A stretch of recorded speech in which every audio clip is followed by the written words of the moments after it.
अब है सूफी संत।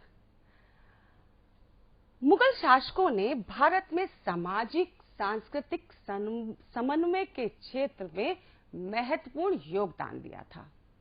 इस दिशा में भक्ति और सूफी संतों के उपदेशों का भी जनता पर अत्यधिक प्रभाव पड़ा हुआ था। यानी कि सूफी संतों का और भक्ति संतों का जनता के ऊपर बहुत प्रभाव था।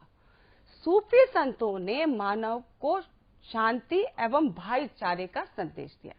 यानी कि उन्होंने प्रेम भाव को बढ़ाने की प्रेम भाव को बढ़ाने पर जोर दिया। यानी कि आपस में कहा कि सब भाई बहन हैं और सबको मिलजुल कर शांति से रहना चाहिए।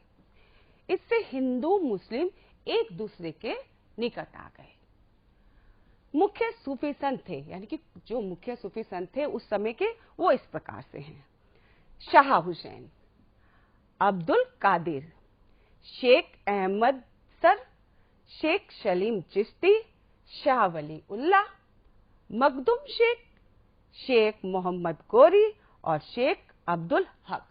ये जो थे सूफी संत थे, जो क्या कर रहे थे?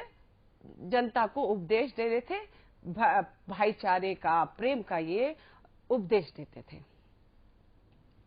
भक्ति संत, जैसे सूफी संत हुए ऐसे उस समय में भक्ति संत भी हुए। इस काल के भक्ति संतों में सबसे पहले गुरु नानक देव थे। यानी कि गुरु नानक देव, ये जो फोटो है ये गुरु नानक देव की है। इन्होंने क्या किया था? इन्होंने महान सूफी संत शेख फरीद के साथ सत्संग किया। नानक ने जातीय भेदभाव तथा भय आडंबर समाप्त करने का प्रयास किया। उस समय जाति व्यवस्था जो फैली हुई थी उसको कम करने का तथा जो आडंबर फैले हुए थे उसको रोकने का प्रयास किया। इस काल में तुलसीदास, सूरदास, मीराबाई, दादू दयाल, रजब, मलुकदास, चैतन्य महाप्रभु आदि भक्ति संत हुए। मतलब और भी भक्ति संत हुए, जैसे कि मैंने बताया तुलसीदास, सूरदास, मीराबाई, दादू दयाल, रजब, मलुकदास, चैतन्य महाप्रभु आदि। अब इस काल में जो चैतन्य और कबीर जैसे संतों ने देश के विभिन्न भागों में इस्लाम और हिंदू धर्म के बीच अनिवार्य एकता पर बल दिया। उन्होंने कहा कि सब एक हैं, सभी एक ही ईश्वर के हैं, तो उन्होंने एकता पे बल दिया।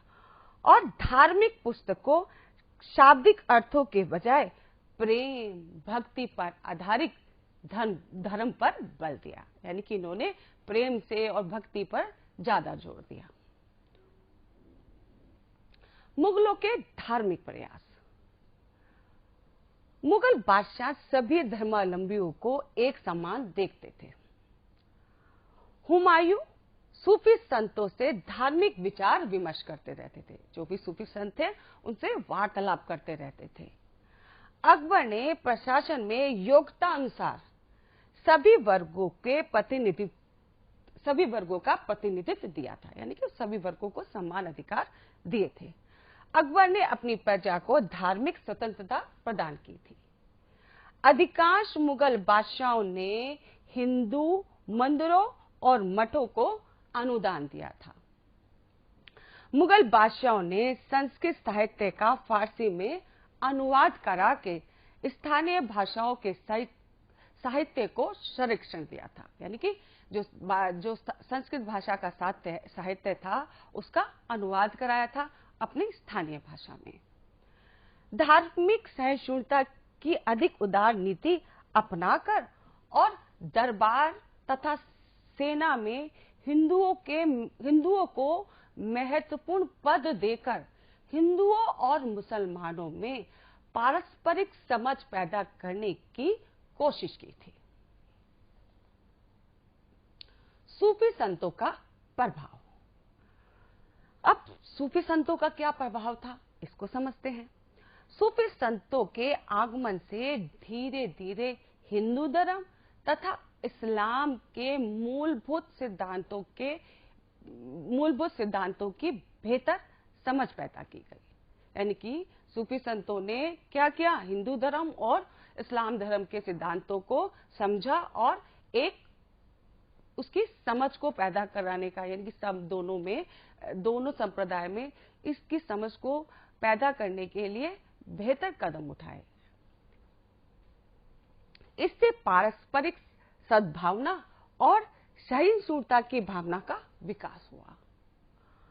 उन्होंने क्षेत्रीय भाषा और साहित्य के विकास में भी योगदान दिया। प्राचीन भारत में विदेशी धर्म प्रचारक भारत में धर्म प्रचार के लिए आए। भारतीय धर्म प्रचारक भी विदेशों में गए थे, यानी कि भारतीय लोग भी विदेश में अपने धर्म को प्रचार करने के लिए गए थे। मुगल काल में भी बाहर से विदेशी धर्म प्रचारक भारत में आए थे, यानी कि बाहर से भी लोग धर्म का प्रचार करने के लिए भारत में आए थे।